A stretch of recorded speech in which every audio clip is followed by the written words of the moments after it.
Hi, I'm Daniel J. Lewis from the Podcast.com. Thank you for watching me. These are some of my initial thoughts because today, April 20th, 2021, Apple just announced a bunch of new stuff for podcasters and also some general things for consumers and stuff that I think does also affect podcasters as well. So the industry is reeling with these new announcements. Some of them have been anticipated though, so we're not completely surprised by everything that has been announced today.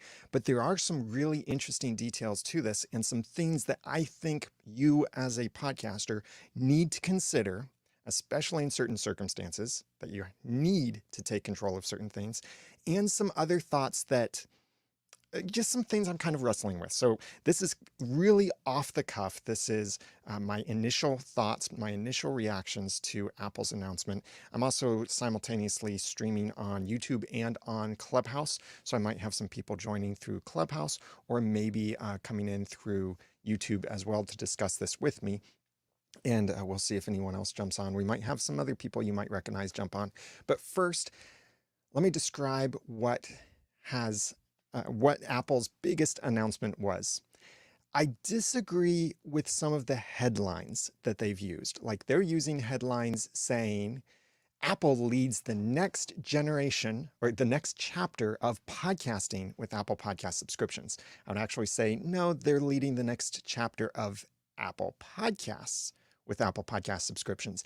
And in the pre-produced video, Tim Cook, the CEO of Apple, said that Apple helped launch podcasts 15 years ago.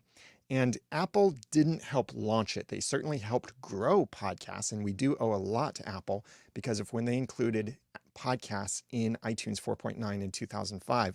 That was huge for the industry because before then, consuming podcasts was extremely difficult.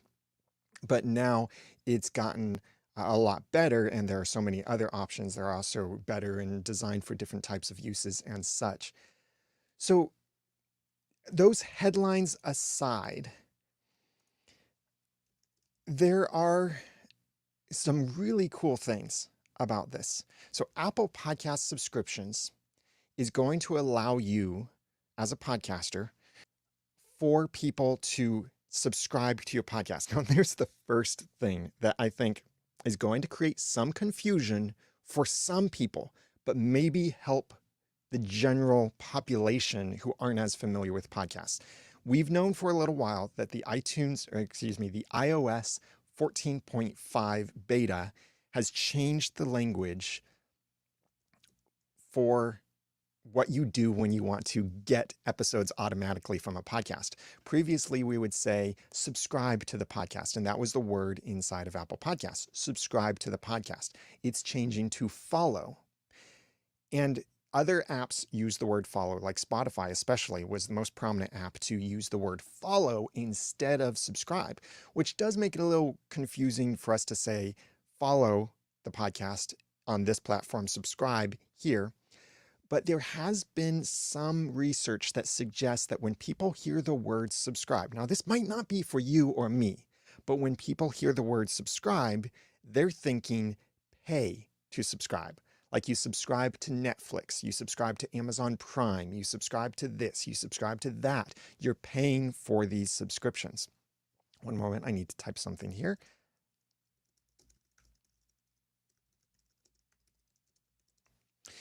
So changing the language from subscribe to follow, I think is going to help the industry. That's a good move. Yes, it will be a little bit confusing because we're going to have to say, subscribe to the podcast. I mean, don't subscribe, follow the podcast in iTunes. No, I don't mean iTunes. I mean Apple Podcasts, where you can subscribe. No, I mean follow, although you can subscribe because you can now pay for the subscription to get some extra stuff from us, or you can just follow us for free. It's going to be a little bit confusing, the transition. Transitions are like that. That's going to happen. So I think we need to be okay with that.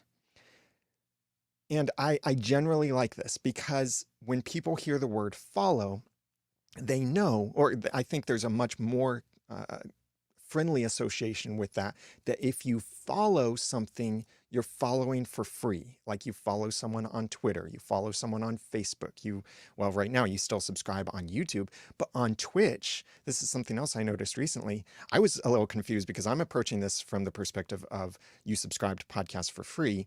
On Twitch, I would see where it would say subscribe at this price or follow. And that is a place, I don't know how long Twitch has done that because I haven't really followed the Twitch space for very long or very closely. But on Twitch, they have follow that you can do for free. So you follow that channel, and then you can also subscribe to the channel where you are actually paying the creator in some way.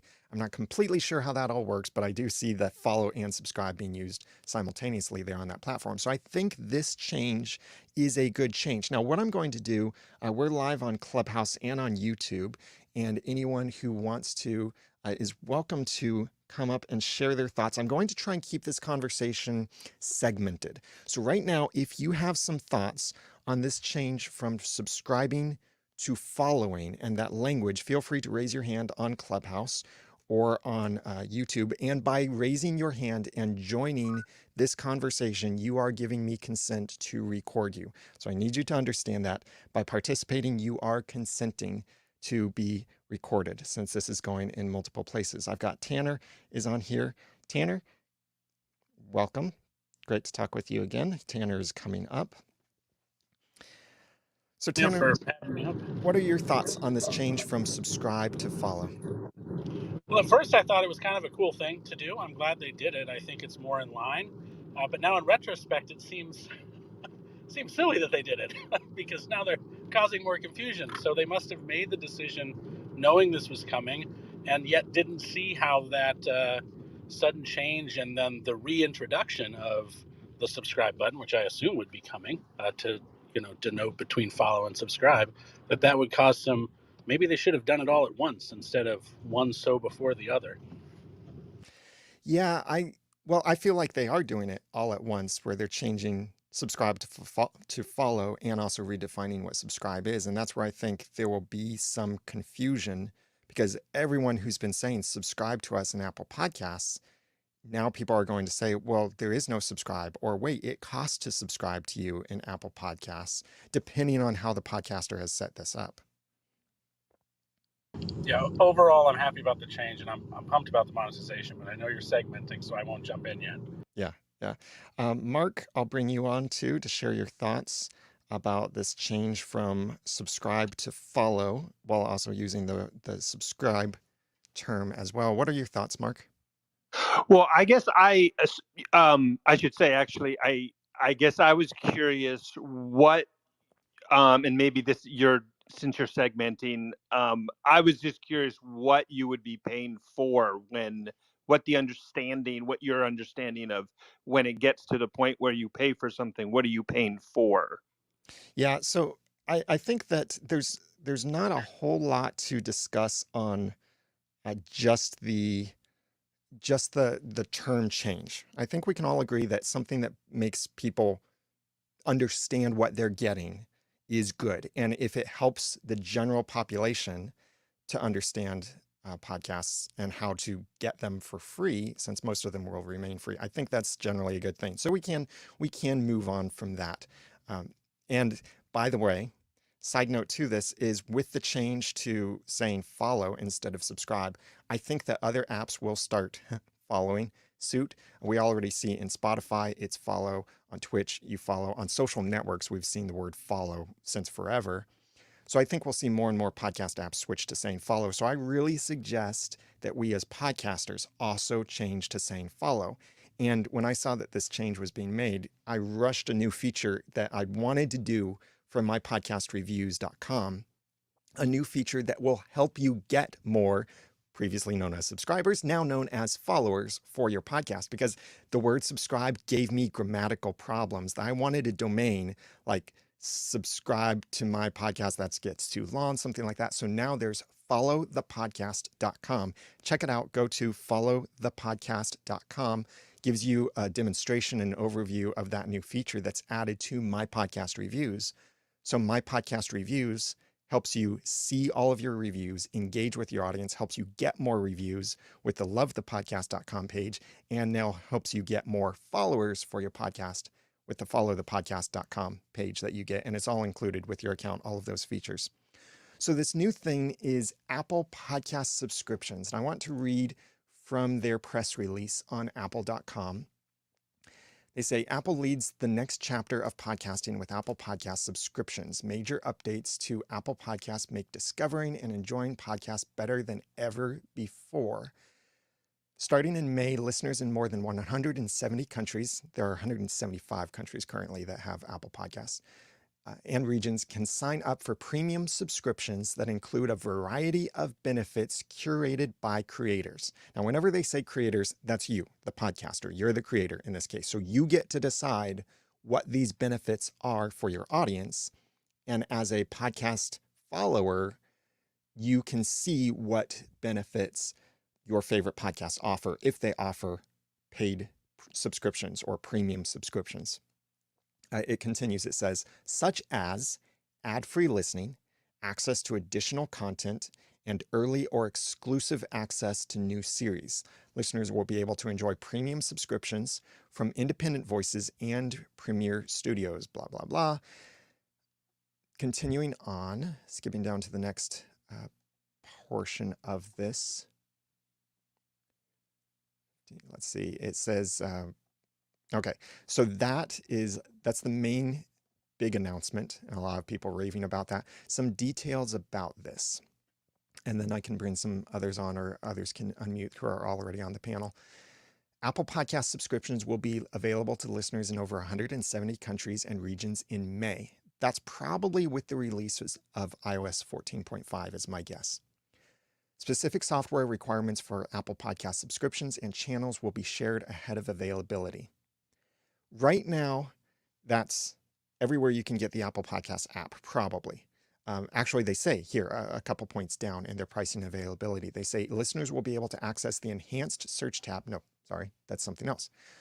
So Apple Podcasts as an app is available on iOS, iPadOS, newer versions of macOS, and Apple TV, and some smart speakers. I'm not sure how many features they'll bring to the smart speakers. There is still iTunes on older versions of macOS and on Windows. There have been some rumors that it looks like Apple is splitting out iTunes into separate apps on Windows like they did on Mac.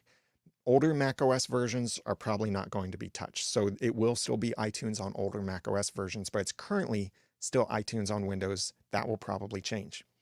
Of all of the platforms that Apple Podcast supports, the one that's still missing is Android. And for years, I've been expecting and predicting that Apple would release Apple Podcasts for Android.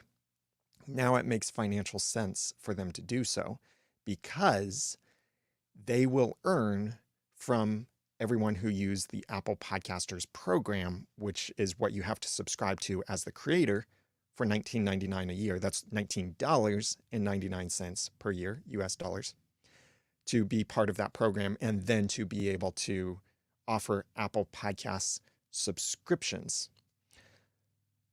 Continuing on reading here, pricing for each subscription is set by creators and billed monthly by default. Creators can additionally offer annual billing, which subscribers can manage from their Apple ID account settings, now accessible from Listen Now. Listeners will also be able to access free trials and sample episodes offered by creators.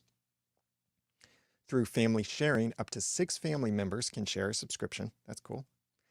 Listeners will be able to access the enhanced search tab with top charts and categories. That's talking about the new Apple Podcasts app. The Apple Podcasters program, which includes all of the tools needed to offer premium subscriptions on Apple Podcasts, is available to creators in over 170 countries and regions for $19.99 per year. Creators can enroll in the Apple Podcasters program today through Apple Podcast Connect. If you go to Apple Podcast Connect and you don't see that option yet, it will probably be there soon. Last time I checked, and I'll refresh my Apple Podcast Connect page again, I didn't see anything about it. Yeah, not yet. So that's probably coming very soon. And then Apple Podcasts features more than 2 million free shows and is available for free on iPhone, iPad, iPod Touch, Mac, Apple Watch, Apple TV, HomePod Mini, CarPlay, iTunes on Windows, and other smart speakers and car systems. So they they have this feature coming that you will be able to charge for stuff. Now, I know a big thought is, well, what makes this different from Patreon, Supercast, Glow.fm, all of these other things that you could do? What makes this different is it's from Apple and it's built into the podcast app. That is big. And you're paying extra for the convenience. And what I mean by paying extra is you're paying that $19.99 per year to be able to be part of the Apple Podcasters program, to be able to have these subscriptions.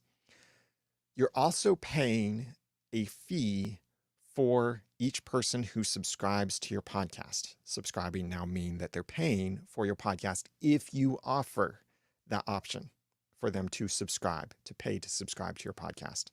This is going to get really confusing with these terms. And the way that that fee structure works, it's in their terms, is that it's 30% for the first year, and after that, it's 15%. I think that's better than what I originally expected. A few years ago, I predicted that it would be 30% just across the board, because that's what they do for the Apple Developers Program. For the Developers Program, if you have an app in the Apple App Store, it costs $100 a year for the developer license. And then if you charge for that app or have in-app purchases or subscriptions with that app, Apple would take 30% of that. That's the way it was up until I think 2020 was when they changed it for developers who make under a certain portion. And maybe it's even like the tax program where the first amount that you receive within this bracket is charged at a smaller percentage. And I think that is for developers if you're making under $1 million per year from your app, then you only pay Apple 15% for the fees. So I think that with their having this switch where it's 30% for the first year, 15% for the next year, I think that's fair. Now you compare that to something like Patreon. Patreon charges 5 to 12%, depending on which product that you want to use with Patreon.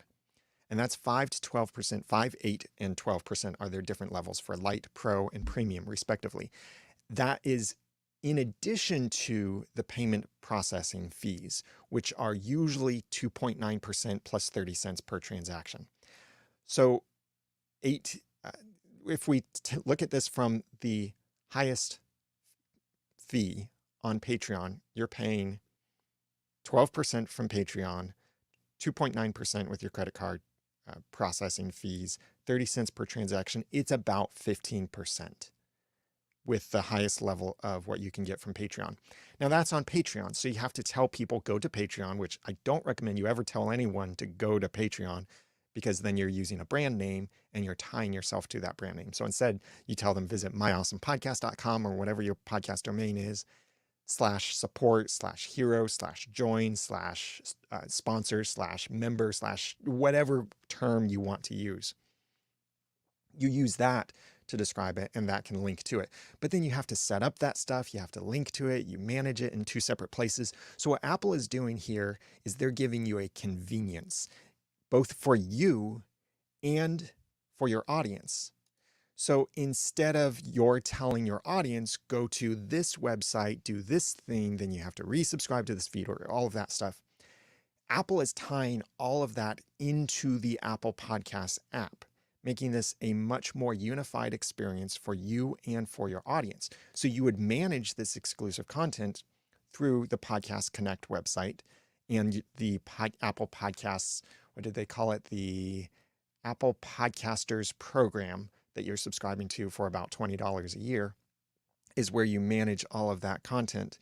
And I guess that's where you also upload alternative versions of your episodes, because one of the features they said you'll be able to offer would be ad-free listening to your audience, where you could tell your audience subscribe for $5 a month and you get ad-free versions of our show, which is cool. And some people might want to do that. And I think this is a much, much better approach than the Netflix of podcasting approach, where you pay a monthly subscription and you get access to all of these podcasts.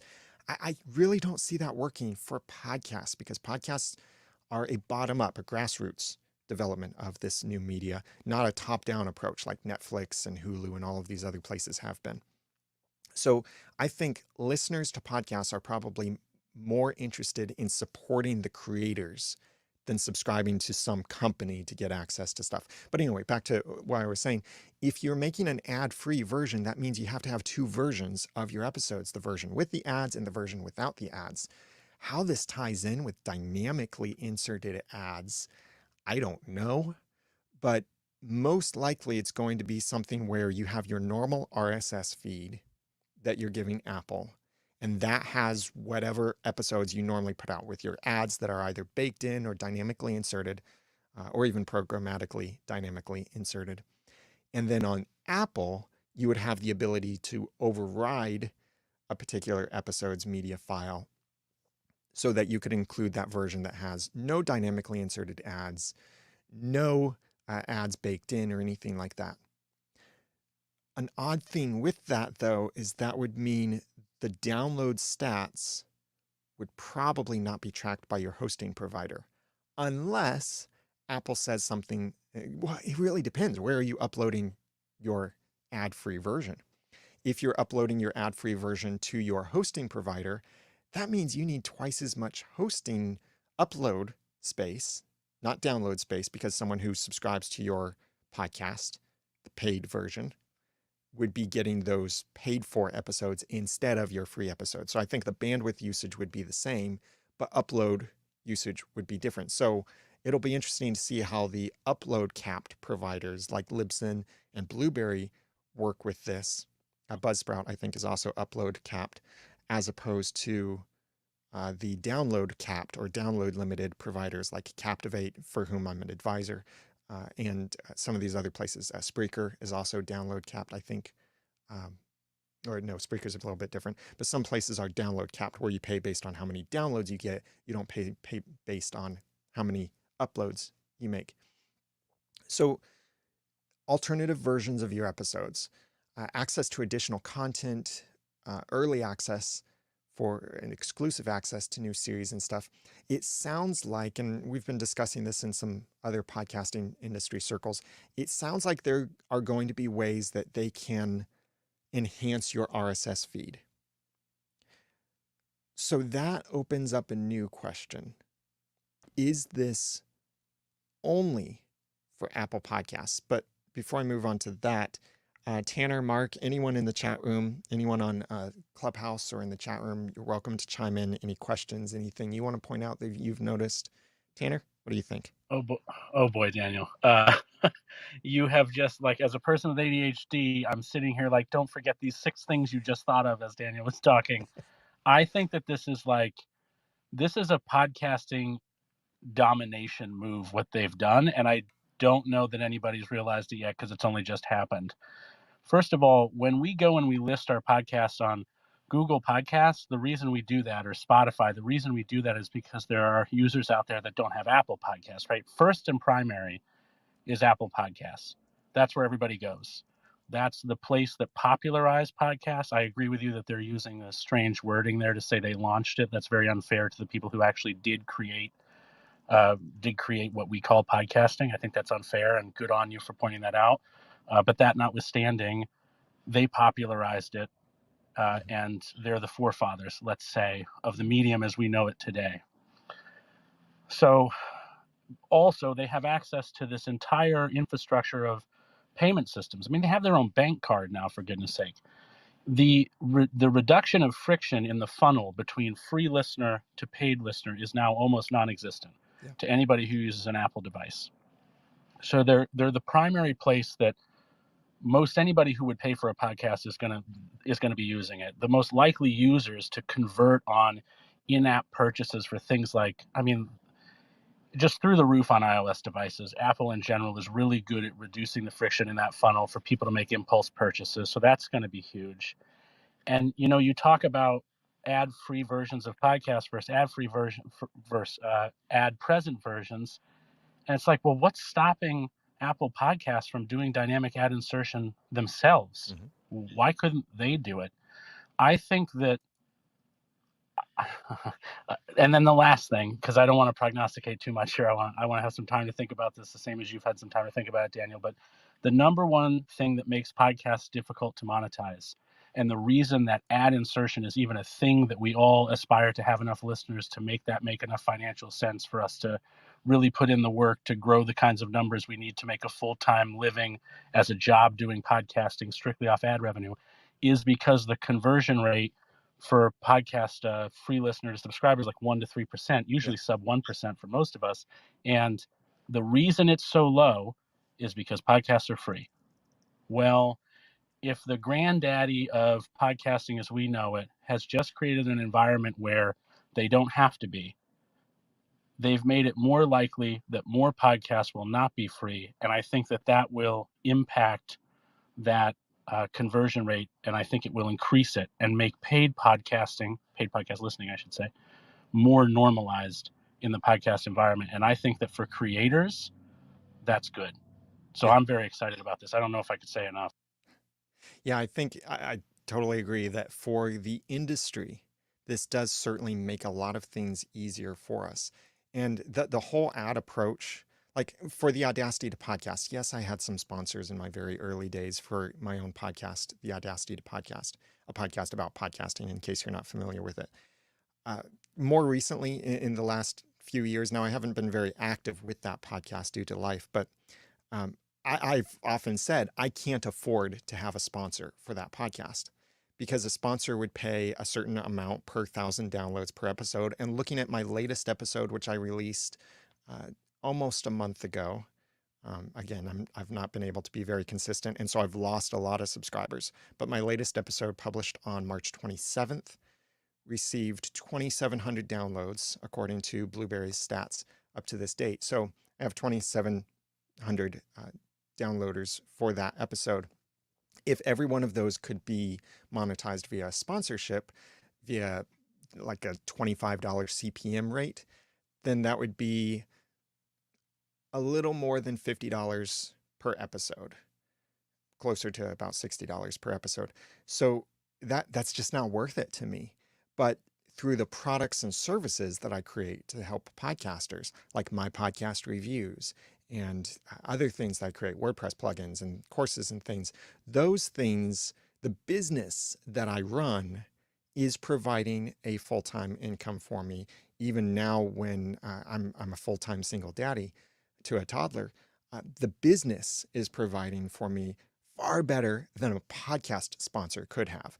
And so this opportunity now for you to charge for people to subscribe to your podcast within the podcast app that they're using with Apple Podcasts, this is great for you because it makes it much easier for you. It makes it much easier for your audience. And it means you don't have to sell your audience to a sponsor. Instead, your audience can buy you. You Yeah. become the product. Your podcast becomes the product. Your audience is the customers. You have a direct to audience relationship with them, which I think is so much better, so much more respectful too, than, and this is, I know this is kind of a very harsh way of saying this, but instead of selling your audience to someone else, I Yeah. like this. Can I Yeah. interject just before we move to Mark?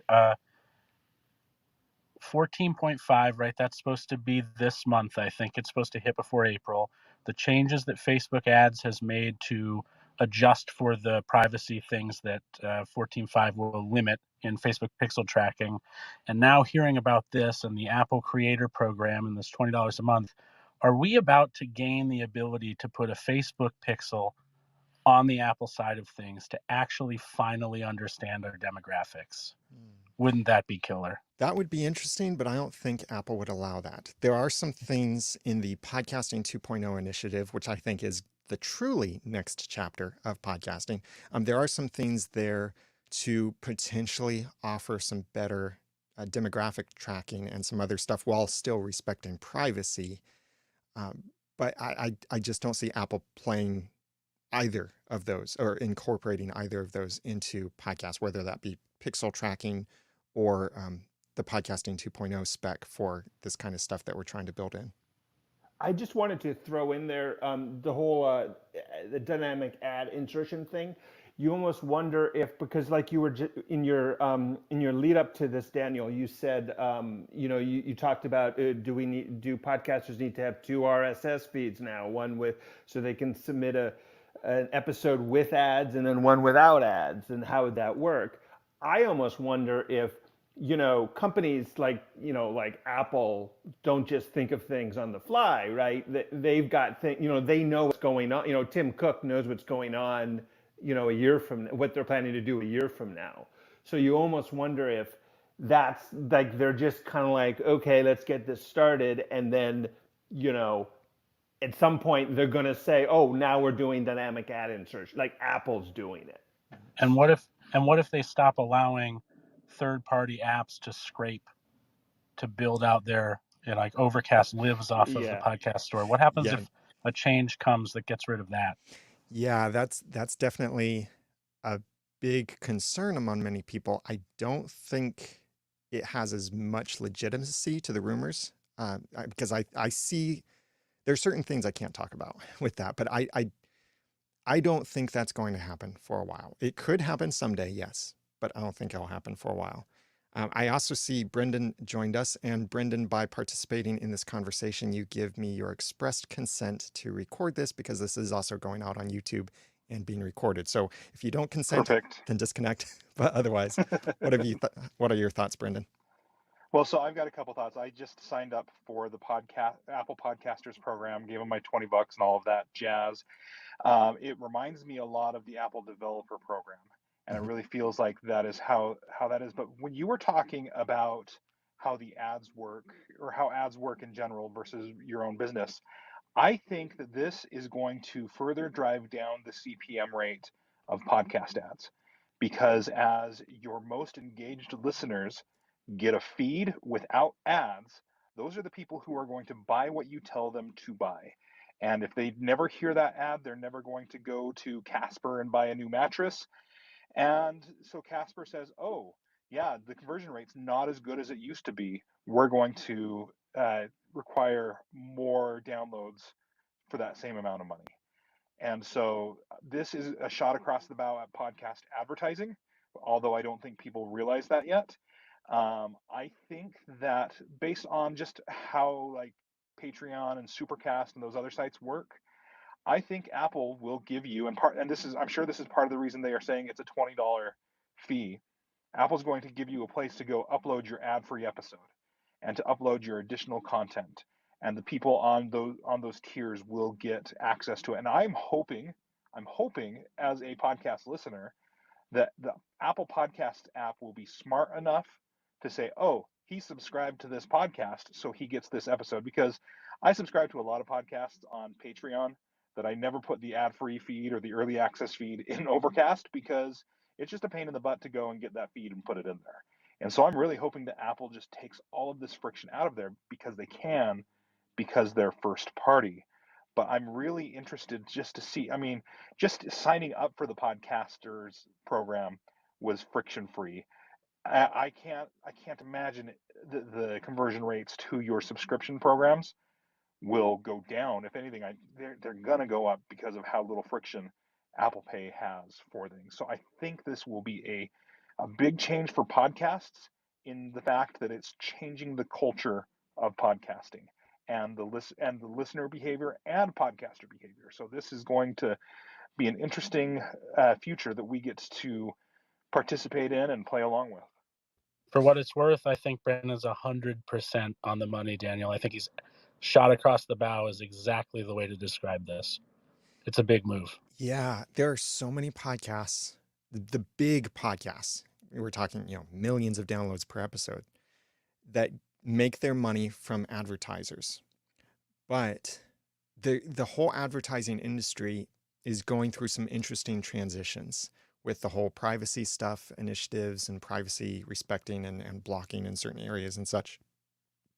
So, how that plays in with podcasting will be interesting to see in the coming years. I'm not so sure I would say it's an aggressive move against advertising. I think it can be complementary or another option, because now I received, check your email if you've got a podcast in Apple Podcasts. They sent out an email just about 15-20 minutes ago with more details in this as well, and links to their page where they talk about the Apple Podcasters program. And on here they do say, now I said something incorrectly earlier about the revenue share. It's not based on how long you use the Apple Podcasters program, but it's based on how long your subscribers stay in. So this is what it says. With Apple Podcast subscriptions, you receive 70% of the subscription price at each billing cycle, minus applicable taxes. After a subscriber accumulates, let me emphasize that, after a subscriber accumulates 1 year of paid service, your net revenue increases to 85% of the subscription price minus applicable taxes. Your other podcast revenue, including any ads, will stay 100% yours. So if you're having to upload a separate version to Apple or to your podcast hosting provider, and you keep the ads inside of that for whatever reason, then you're going to have to add those two statistics together in order to bill your advertisers, assuming that you're billing based on how many downloads those episodes get. So that can start to get complicated. Which encourages exclusivity, Exactly. is what it's encouraging. And we don't like ads, Daniel. Like, as No. creators, we never wanted to put them there. We put them there because we didn't have a choice to make any money. Right. And now we've got a choice. And I think what this also really does is promotes the ability for you as a podcaster to use dynamic content insertion with your episodes, like that Captivate offers and several other podcast hosting providers offer. And don't think dynamic ad insertion. I regularly call it dynamic content insertion because you can use dynamic content insertion to insert any kind of content. It could be an announcement for a special event or a live stream that you have coming up. So you put that in all of your episodes, and then when that live stream happens, that content is then dynamically removed. It could be also, depending on the intelligence of the dynamic content insertion, it could be platform specific. So you could have in all of your episodes going through Apple Podcasts where there's an ad for your own podcast subscription dynamically inserted. So you can say in there, thank you for listening on Apple Podcasts. To subscribe to this podcast and receive whatever benefit it is you offer, click the button below your screen or click whatever. So you can give very specific instructions because you know people who hear that ad are listening through Apple Podcasts. And then the dynamic content insertion would insert a different ad for everyone else where you can say to subscribe to this podcast, meaning pay to subscribe, go to this web address or sign up for this thing or whatever. So you can use the dynamic content insertion tools that your podcast hosting provider offers you to be able to better encourage and promote and more smartly promote this subscription program, unless, and this is one of the other things that I wonder with this, is right now this all sounds like it's going to be only Apple Podcasts. But aside from the aspect that they probably will release an Android app for Apple Podcasts because now they have a financial reason to do so. Besides that fact, what about all of those subscribers everywhere else? How are they, followers everywhere else? This is going to be a harder transition for me than moving from iTunes to Apple Podcasts to say subscribers to followers. So all of those followers everywhere else, how can they become subscribers? Do they have to switch to Apple Podcasts, which I think most of us think that's going to be the way it is. But what if they didn't have to? That's the benefit that places like Supercast, Glow.fm, Patreon, and all of those things offer, is that it works on everything. I think Apple does have a way. This is all purely conjecture on my part. This is not insider information. This is nothing they've announced. But I think that they'll have a way that you can offer this to people using other apps as well. that they'll be able to subscribe to your RSS feed. Now, exactly how that works in other apps, I'm not completely sure. There could be some kind of IP relative information or something. But right now, this is the reason I'm thinking this. Right now, Apple already offers something that you can submit to other podcast apps. I do not recommend you use this, but they call it, I think they call it Podcast Mirror, where when you submit your podcast to Apple Podcasts, your RSS feed you've submitted to Apple Podcasts, they give you this Podcast Mirror URL, which the URL is usually something like pcr.apple.com/ID and then that ID number for your podcast in Apple Podcasts. That's a simple 302 redirect, which is a temporary redirect. So you can submit that kind of like you used to use FeedBurner, or you might use Podcast Mirror. You can use that as a system so that so that you can easily change what your source RSS feed is. I do not recommend you do that though, because if you ever say something that makes Apple discriminate against you and censor your podcast or kick it out of Apple Podcasts, that also breaks that podcast feed redirect thing. So I do not recommend that you use it. But what if, and this is where this idea is coming from, Apple might want to use that as a way that you could get people on Overcast, for example, to still be able to subscribe to your podcast and add it to their preferred podcast app. So they manage their subscriptions through Apple Podcast, but they can follow that subscription. Mine explode. They can follow that subscription through whatever other podcast app allows them to manually add an RSS feed. I could see that happening where which means they kill.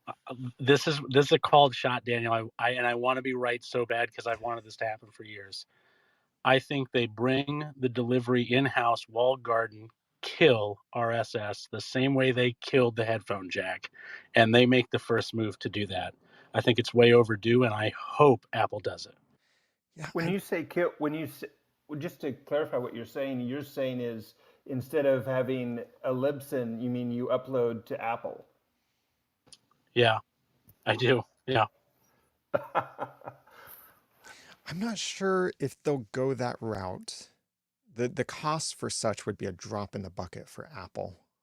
But one of the things that they say in this email that they sent out from Apple Podcasts, the subject line is introducing Apple Podcast subscriptions and more. They say, and I quote, additionally, you can now view and edit podcast metadata, schedule and manage show availability for each country and region, and organize shows into channels right from the dashboard. So that podcast metadata, oh, that's a link. Let me see, what are they? They're lining Reading. up the shot. It's the kill shot. What I think that they're doing is kind of like FeedBurner. Now, I think to my happiness, I think that I need to explain what FeedBurner has done because I hope that most podcasters come into the space not knowing about FeedBurner. FeedBurner was very popular in the very early days of podcasting when it wasn't very easy to make a podcast RSS feed, because to turn an RSS feed into a podcast RSS feed, you need a couple extra tags. And then to make that feed work in Apple Podcasts, you need a lot more tags to it.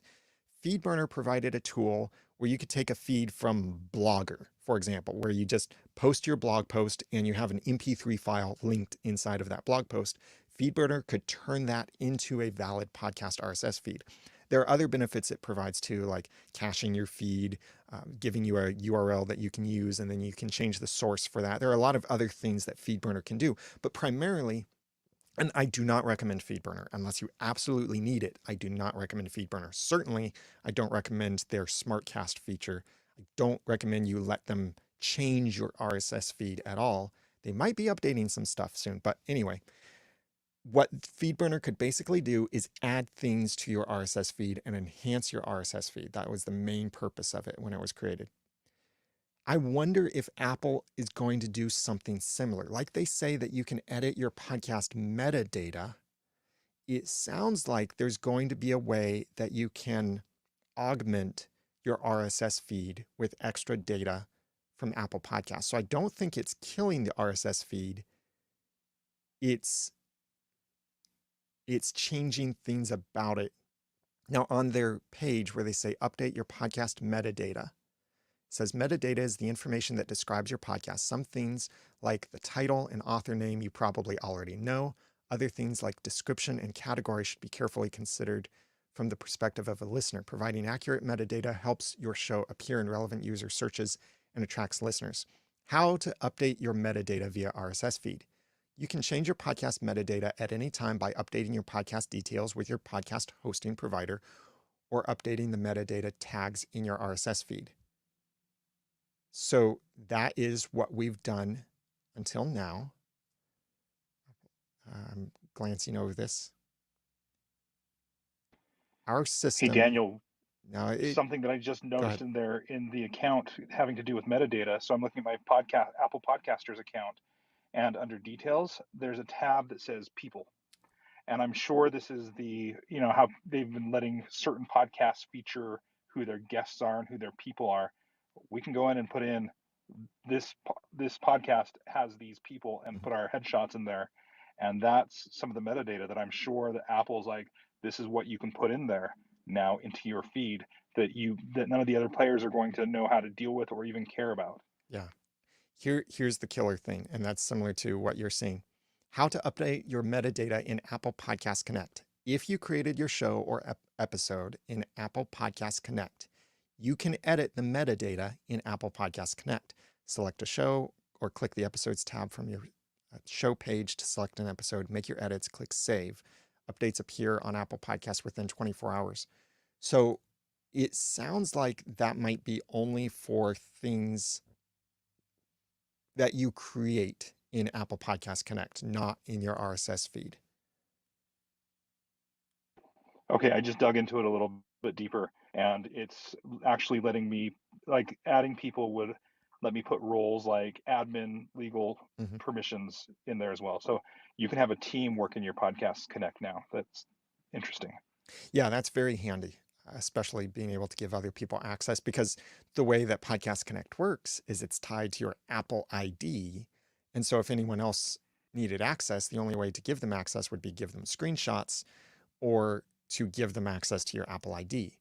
And side note, the terms of use for Apple Podcast Connect have not changed since January 29th, 2019, and they do still forbid systems from scraping the data from Apple Podcast Connect about your podcast. That means that giving Chartable your Apple Podcast information is still a violation of the Apple Podcast terms.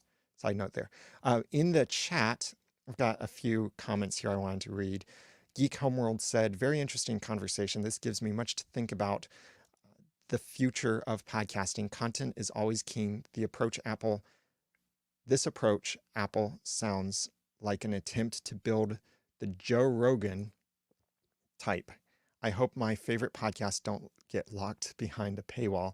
I doubt they'll be completely locked, but this will probably be like many people are using Patreon, where it's a way to get an ad-free version or bonus content. Like one of my favorite podcasts, That Story Show, it's a clean comedy podcast. They provide additional stories to their supporters that aren't included in the episodes. Or like Ask the Podcast Coach provides additional Q&A that they record live after the episode, but the only way you can hear that if you didn't catch it live is if you are a supporter and they use Patreon for that. Also, Bane's Naughty Bits says, the question I have is, do I trust my podcast finances, such as they are, to a company that cannot maintain Podcast Connect being reliably up just because they have an announcement coming? Apple is not a company that treats podcasting with a great deal of reliability. I totally understand and appreciate the skepticism. I think this signals a change there because for years, people have been saying Apple doesn't make money from podcasting. Why would Apple do this if they're not making money from podcasting? Because Apple has full-time staff who support Apple Podcasts, develop the apps, support it, the back end, market, partner with people, and all of this stuff. So they are paying a lot. Well, a lot to you and I. It's multiple full-time salaries, but to them, it's a drop in the bucket. I've often said that the reason Apple is so supportive of podcasts is because they love supporting creators and it gives them extra content creative content on their platforms, just like how they give you iMovie for free on Apple devices and all of these other apps for free on these Apple devices because it's part of what makes their ecosystem great. And Apple Podcasts was just one of those.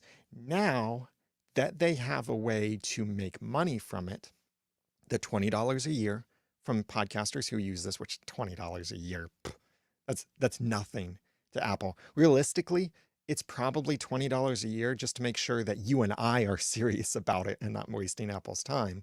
Because when things are free, they tend to be abused. So $20 a year isn't much for them. But if thousands of podcasters sign up, that is a full-time salary right there for someone to manage this. And then the 30% and 15% that they'll be taking from these subscriptions, I wonder if some point they'll just make it 15% across the board, not this 1 year accumulated thing. So Apple is going to start making money from this, not from all of the 2 million plus podcasts in Apple Podcasts. So if they're making money from it, and if they're helping people monetize with Apple's tools, I think that makes Apple Podcasts a much higher priority for them to maintain, as well as to to respect the privacy. I think of the companies out there who make products and services for people, Apple seems to be the one that respects your privacy the most with all of these things that they're doing. So I'm more likely to trust Apple than any other company.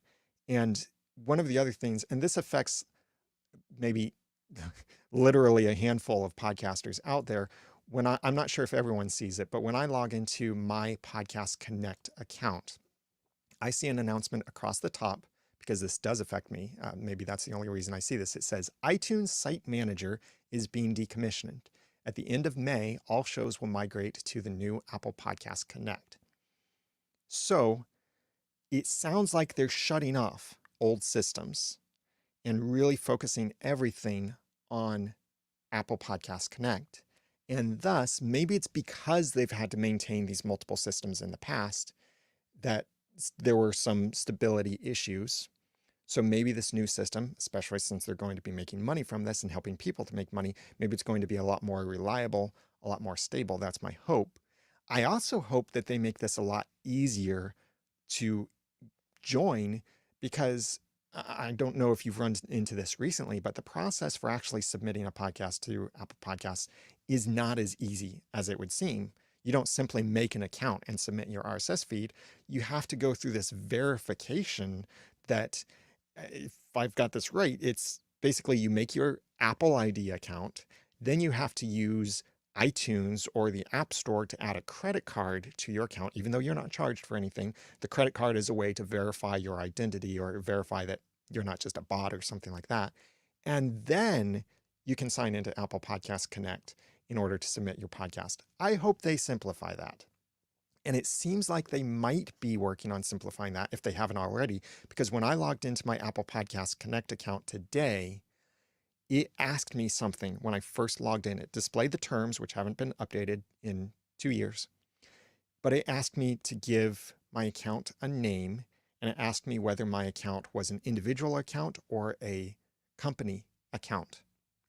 It hasn't asked that before, and it said something about, actually, I took a screenshot of this. Let me tell you exactly what it said. It said, set up account.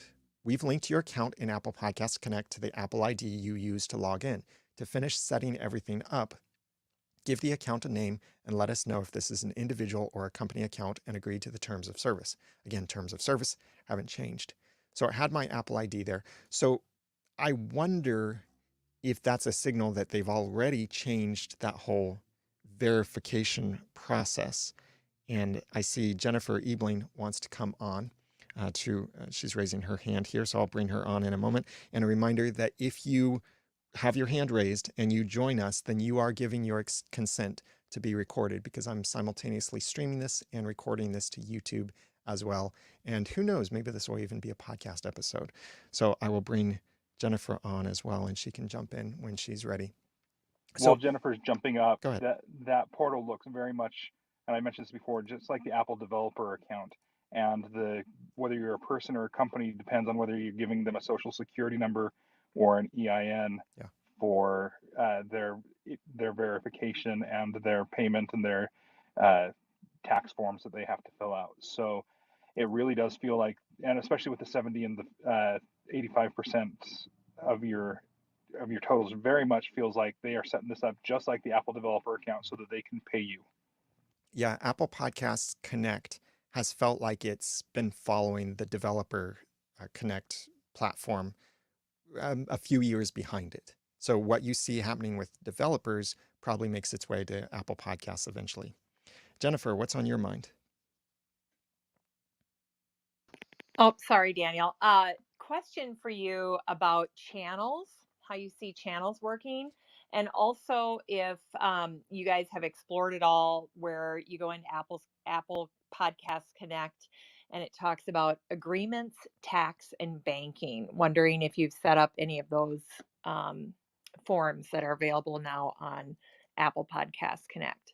Yeah, so the channels thing, that's something really exciting too, that from the consumer side can be really interesting to help consumers find the right podcast for them. From the podcaster side, it sounds like anyone can on who's a podcaster with Apple Podcasts can create their own channels that can include other podcasts, either your own or something else. And you can even charge for those channels. Now, charging for a channel with multiple podcasts, I'm not quite sure why someone would pay for that. But anyway, the coolest thing that you could do with this, for example, is you could make your own category of podcasts, just like you can do with Podchaser. So, by the way, Apple doesn't always invent things, but they certainly innovate and improve on things. So, don't think from anything that you hear that Apple has invented certain aspects, but they are certainly innovating and improving, I think. So, what you could do is, since I have a podcast about podcasting, I could create a channel that is what I think are the best podcasts about podcasting, and I can publish that inside of Apple Podcasts. That can be great for not only, maybe, not only for the listeners, and maybe like my podcast page in Apple Podcasts can link to that saying, here are the collections that I recommend, but it could also list, here are all of the collections that this podcast is in. And so I can provide more content to my audience. I wonder if that can even contribute to the search engine optimization of those podcasts. I don't know. I suspect it won't, except for this aspect. Daniel, you Whatever that, had oh, hold on, let me a finish net. this thought. Sorry. Whatever that collection is called, eventually when those collections are available, when channels, sorry, whenever that channel is available, someone will be able to search for that by name, and thus all of the podcasts inside of that channel can be discovered by whatever that channel is called. Like if you have a TV show fan podcast, you can't name every TV show fan podcast the name of the TV show and just simply slap the word podcast on there. Sometimes there's some trademark issues that might come up with the studios. Some people get creative with their names, but all of those could be lumped into a, a channel with that TV show as the title, and thus that could help your SEO. Brendan, what were you thinking? So you had a network, and that message that you read off, I'm assuming it's because you had your network page in the iTunes store back in the day. Yeah, site And manager. to me, this seems such a simple way for a group of podcasts to build up themselves as a network without Apple really having to uh, give them access to Site Manager or whatever the equivalent in Podcasts Connect is. We know the big guys, the NPRs and the Q codes and people like that, they're going to have a network page, I'm sure. But myself and 10 friends who we all run TV fan show podcasts, we can, I've got a loose conglomeration of friends that we call ourselves the Geek Nerd Network. And we just cross promote each other on our shows. That's really all we do. But if I make a channel called Geek Nerd Network, then all of a sudden we can all put our shows in there. And it's a quick and easy way to have a network channel for all of our shows that have similar niches. And so this replaces that not only replaces the network pages that they used to have, it also kind of democratizes it so that Apple doesn't keep getting requests from yahoos like myself who, these are just hobby podcasts right there that have been put together who want a network page. It's just something that anybody can do now. And I think that will help as well for all of these smaller networks that are starting to build up so they can cross promote and lump in ad sale numbers together. It's something that it's a service that Apple is providing that will make that better. And I wonder if they'll have some kind of anti-abuse measures built into this, where if you want to add a podcast to a particular channel, certainly, I hope they do this. I think they must do this if you're going to charge for a channel collection, whatever it is. But if you want to add a podcast to it, some way that that podcaster must accept that change. So they either email that podcaster through their Apple Podcasts associated email address or the feed, RSS feed email address to say, do you approve this? I really think they must do that if you're going to charge, because let's just be honest. Do you want someone else making money off of a channel that contains your podcast? I don't think that's really an ethical approach. But if you have to approve to be added to that, I could see that being better. Or you're just making your own podcasts in a premium channel. So the way that those channels work could really be interesting. Now, a big caution, I teased this at the very beginning of this stream, and I'm going to have to wrap this up in a few minutes. A big caution with this is if you have used a podcast hosting provider that does not give you your own catalog listing or does not put your email address in your RSS feed, you need to change that immediately. Primarily, and there might be other providers who do this, but the primary two worst bottom of the barrel hosting providers who offer this are SoundCloud, who I think is the absolute worst podcast hosting provider, and Anchor.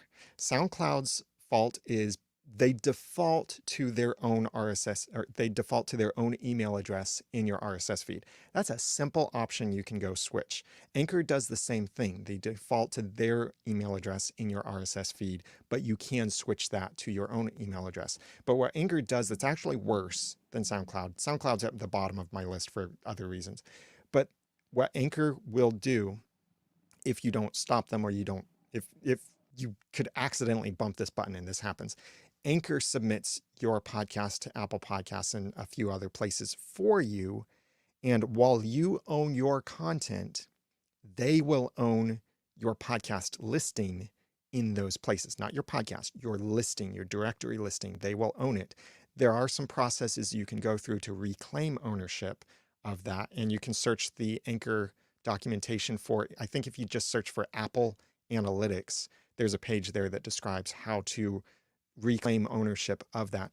But this is extremely crucial. Make sure your email address, an email address you have access to, is in your RSS feed, and make sure that your podcast is under your Apple ID or your own account on all of these separate platforms, so that you can manage these things yourself. You can see your stats. You can manage any of these kind of subscription level features. You have the rights then to control everything and own your listing, regardless of what other terms there are with the podcast hosting provider. Make sure you own the listing and you own the email address associated with your podcast, or else you might miss out from some of these new features. By default, Anchor now does put in your email address as the owner in the Oh, by RSS. default. Okay, that's By great to know. default, they do now, because I'm assuming it's because they were tired of getting all the requests to change it. Because yeah, you still have to go to Apple and ask for a transfer, and then they give you a code, and then you have to go to Anchor and put the code in. It's a mess, but they do put your email address in there by default. Okay, great. Thank you very much for that correction. I really appreciate that. So I will change what I say there. A couple other things. I'm looking over the email to see if there was anything else. So the channels, I want to make sure that I describe these channels correctly. They say starting in early May, which is again probably when iOS 14.5 will be released, as well as the new versions, everything else that includes that goes along with that. starting in early May, channels and subscriptions will be available to anyone in the Apple beta software program. Oh, so maybe not with 14.5. This means they'll be able to view published shows, purchase subscriptions, and listen to subscriber audio. Learn more about the beta. Huh. So today, this makes me wonder if it's going to be 14.6 instead of 14.5. Today, Apple released a release candidate for iOS 14.5, as well as macOS 11.3 and iPadOS 14.5, and that latest generation of all of their operating systems. Release candidate, which signals usually that we're a couple weeks away from the final version being released. But that they say here, starting in early May, which is when I thought 14.5 would be released, they mentioned the beta program again, which really makes it sound like it will be 14.6 that will include the paid subscriptions and channels. That will be something interesting to follow. Although in today's presentation, they showed iOS 14.5, and they never said, I don't think they ever specifically said iOS 14.5, but they might have just said next version of iOS. So they could be referring to 14.5, but still, that's interesting caveat there. And it sounds like, looking at this information about creating a channel, they're describing things that sound like you're creating an RSS feed. It says in Apple Podcast Connect, click the add button, you add a channel name, logo, image, background, color. That's cool. An icon, a description, you add shows, add a subscription, which is optional for them to pay for it, and then you save it. Hey, Daniel, if you go to the apple.com newsroom, they have pictures of the different aspects that they're going to be releasing. So it shows you what the channel page looks like. It shows you what the show page will look like, and it will show you. It actually shows you what how you're going to upload your show information. You'll still do your categories and whatnot, but you have to share all the it looks like we have to re-upload everything about our shows here. So I'm looking, uh, is that in the press release? Apple leads the next Go to chapter? yeah, that's it. And what I was looking at was there's that first image. It says introducing Apple podcast subscriptions, and then it says analyze, promote, and grow. And right under that, you can see the dots for the carousel or the slider or whatever, and you can just click on them, and it walks you through, I think, what these screens are going to look like. Oh, I completely missed that it was a carousel. I was scrolling up and down the page. Yeah, so I see what you mean. It's the big page, if anyone else is looking along, it's where you see the screenshot of introducing Apple Podcast subscriptions. Yeah. Okay, I see. So, that's interesting. I like that they give you a little, it seems like they give you a little bit more branding options here. Speaking of screenshots, though, something I noticed on the top screenshot of this press release. So they show 3 screenshots of Apple Podcasts on an iPhone. And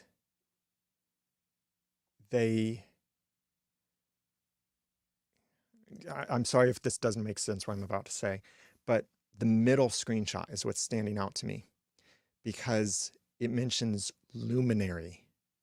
Yeah, I Luminary saw that. is a separate podcast app, separate podcast service. It is trying to be a Netflix of podcasts.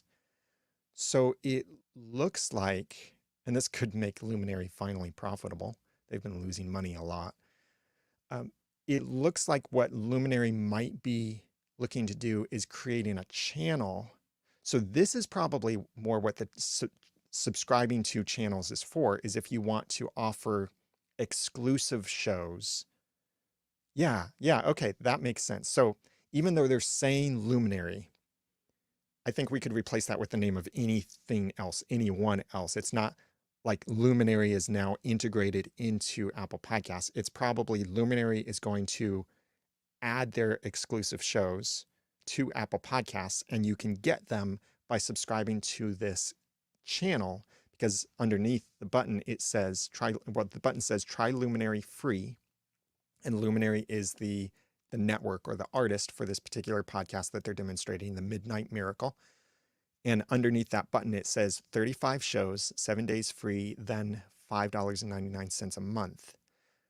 So that could be really interesting. So you could have your own, I hate this term, but you could have your own Netflix of podcasting inside of Apple Podcasts. That could be huge for the industry as a whole. Maybe not for us individual podcasters, but still, that's really interesting.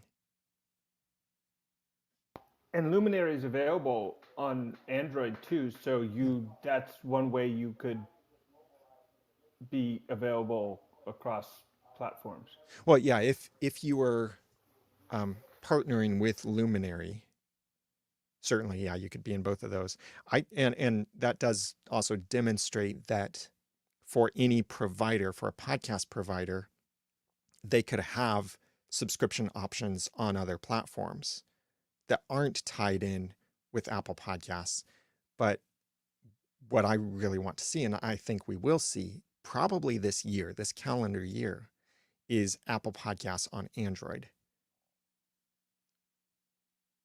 That might not be until iOS 15 comes out that we would see that. But I think we'll see that this year. If not, then probably early next year. Well, if they're doing what I hope they're doing, I don't know that Android devices will be too receptive to hosting that app.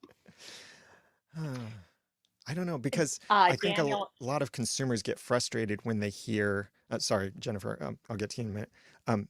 When they hear, subscribe on Apple Podcasts, do this on Apple Podcasts, and Android users are left with, well, wait, I don't have Apple Podcasts. How do I do that on my Android phone? So I think that will be something eventually. But Jennifer, what were you saying? well, I was just going to say, if you head on over to Luminary Podcasts, they've got their newsroom there as well. And their latest press release is their new subscription channel on Apple Podcasts Okay. launching in May. Okay. So it's right there. And they give a little bit more information around that. Yeah. So that presents a good model that other similar networks could provide. Instead of trying to build their own Netflix for podcasting, they could provide their own premium channel inside of Apple Podcasts. And that also makes it easier for someone to decide, yes, I want to subscribe to this bulk, like, a batch or bulk discount of podcasts that are all in a single channel instead of multiple channels. So I think, then going back to my earlier concern, I think that this shows that Apple is not going to let you charge for someone else's podcast in your own channel. Only the podcast that you create inside of your own Podcast Connect account. I need to go in just a minute, but I want to let Nathan talk to. And Nathan, by participating here, you are giving your express permission for me to record this, as it's being recorded and live streamed also on YouTube and in other places. So, Nathan, what's on your mind? Yeah. No, I think that channel point is, I think, the key thing here. I think everybody, anybody that wants to start their own Luminary. Hey, Nathan, is there any way you could be a little bit louder? You're very quiet. Definitely. How about that? That's a little better. All right. Yeah, I think the channel aspect is like the core of what is going to get sold here. Individual podcasters trying to, sell a $5 subscription are going to have a hard time unless they can really deliver the value. But the larger the network is, the more bundle economics can come into play. The fact that the lead and their screenshot is like, first screenshot is The Athletic and second is Luminary, I think is really telling in that sense. What I'm so curious about, and then we're gonna have to wait to see how it plays out, is does The Athletic get to, bring their current subscribers? Does Luminary get to bring their current subscribers over, or do those people have to, pay twice? They're already paying to read The Athletic on their website, and they used to just basically be able to access The Athletic podcasts, on the web, not in any dedicated podcast player. And so, they're going to be available in Apple Podcasts now, but how tight is Apple going to be about, owning that customer relationship and letting those brands, like have subscriptions that cross over between multiple platforms, between Apple Podcasts and their own branded website and stuff like that? Yeah. there, at least on the Apple side, there might be a way to move that over, or maybe it's just not worth the effort because Luminary has an app on Apple Podcasts. Maybe there will be some way that you can restore your purchase into Apple Podcasts. Now that would be very interesting. That could be something that Apple might build in, so that you could migrate your subscription over easily. But we'll see. Well, I really wish I could stick around and continue chatting about this, but I need to head out and close this down. So thank you everyone for participating. There's still a lot more to cover with this and a lot more to think about with this change for Apple Podcasts and other things coming. I mean, we didn't even talk about Apple's new hardware. Guess what? It's faster. The M1 chip, they hired Oprah with the M1 chip. You get an M1 and you get an M1 and you get an M1. The new iMac, 24-inch iMac, is faster because it includes the M1 chip, the same chip as the MacBook Pro with the M1 chip, and the iPad, the iPad now has the M1 chip too. So your iPad's going to be able to perform things much faster now too, an iPad Pro. And the iMac, 24-inch iMac, is colorful. But for podcasters, here's the most exciting things. It's quiet. They said for most normal operations, the new iMac, 24-inch iMac with the M1 chip, is under 10 decibels, which makes it almost imperceivable to the human ear and also probably completely silent to your podcast microphone. So I think that could be fantastic for podcasters. I've seen some fantastic performance results and tests on the M1 MacBook and MacBook Pro, where they've shown that here the battery life is fantastic, the performance is fantastic, and they've also shown things where they've compared it to a MacBook Pro and shown that here this same process on the MacBook Pro is draining all this battery power, revving the fans up, making it louder. But on the new MacBook Pro with the M1, it's much quieter. And so I think that that could also be beneficial to podcasters if you like podcasting with a Mac, the new iMac. And certainly they're going to bring the same technology to other Macs as well, as they're going to roll this out to all of their Macs and replacing the Intel chips. So that could be exciting to see how you could get great performance with something that's very portable or something that's quiet, which is a big deal for podcasters. And more software is supporting the M1 system. And even Parallels recently announced that you can now run Windows on an M1 Mac, and that's even before Microsoft has made Windows work on the whole architecture that's behind the M1 processors. So a lot of cool things. It's funny that we've it's been about an hour now that we've been talking about something that they didn't even spend 2 minutes to talk about in the presentation, but a lot of really interesting stuff coming, and it will be exciting to see. Now, these were all initial thoughts, so we could have gotten some stuff wrong. If you're watching the replay of this or listening to this later, feel free to comment with any corrections or further observations, and I might be discussing this again in further live streams or Hangouts or anything like that. But thank you very much for listening. Make sure you go over to theaudacitytopodcast.com to follow the podcast. I'll probably never, well, I won't say never, but, and you could subscribe in other apps that use that term. I'm Daniel J. Lewis from theaudacitytopodcast.com. Now that I've given you some of the guts and taught you some of the tools, it's time for you to go launch and improve your own podcast for sharing your passions and finding success. Thanks for listening and watching.